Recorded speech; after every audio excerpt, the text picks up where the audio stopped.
Hello, everyone. I still don't have a proper stand for my phone so that I can set this up like a normal human being and have it pointed at me instead of up in the air, but that's the way it is at the moment.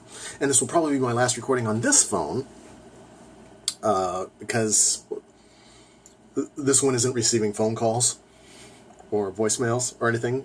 Text, yes. Data, yes. Phone calls, no.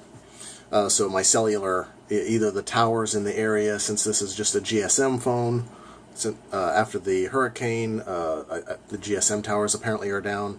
My wife's phone works just fine, and it's CDMA. So the new phone, the Galaxy S8 Plus. I wanted the Note 8, but I didn't have the money. It's too expensive. I can't. I only get a phone every couple of years, every few years, and the Note 8 is just a little out of my price range at the moment. So is the Note, so is the S8 Plus, but I had to have the phone. The reason I'm making this video is I was reading of an article or of a news bit off of Facebook and YouTube, like I do, just get the saying out. But it says, Professor Brian Cox predicts humanity will soon achieve immortality. Here's how. And Ray Kurzweil is also on board with this particular issue. They are both talking about uploading your consciousness, your individuality to a computer.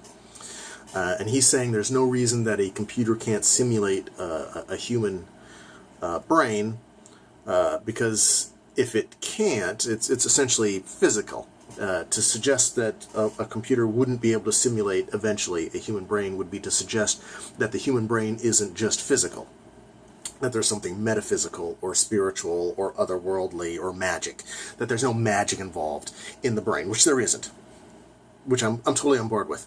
You smash someone's brain, they don't think anymore. There's nothing outside that. We don't have a spiritual backup. Sorry, folks. This is what we got. So let's put those dollars that you give to the magical mystery guy on stage telling you the Sky Wizard's going to give you immortality afterwards for giving him money. Don't do that. Give that to science, and they will try to actually give you something approximating immortality eventually. My issue, though, is and I'm sure they're smarter than I am. They predict that it will happen fairly soon with the exponential growth of computation, that it will be able to hold or simulate a human mind within a decade. And as long as we just assume that there's nothing else more to it than that, sure, if it's just pure raw processing power within a decade, easily. The problem I have, and I'm going to nerd out even more, is that I haven't heard them at all talk about simulating the quantum fields. Down here? Yeah. There's been several articles and studies showing that neurons, the proteins in our neurons, the things that our brains are made up of, use quantum mechanics, quantum states to form themselves. Proteins fold and they skip into quantum states.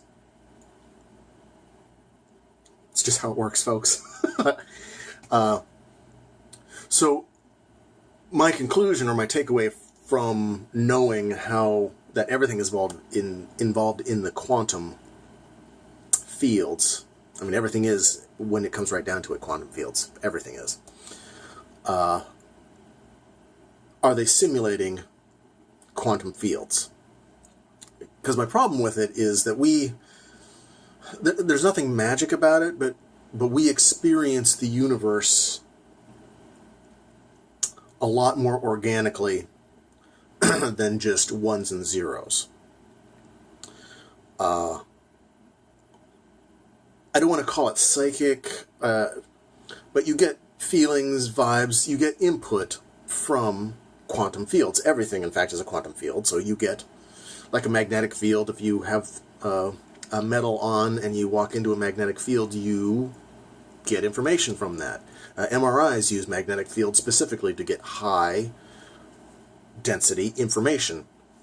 So when you have a brain and neurons, cells, a physicality that as you move through the world, you encounter quantum fields, magnetic fields, you encounter invisible fields that have an effect on your psyche, your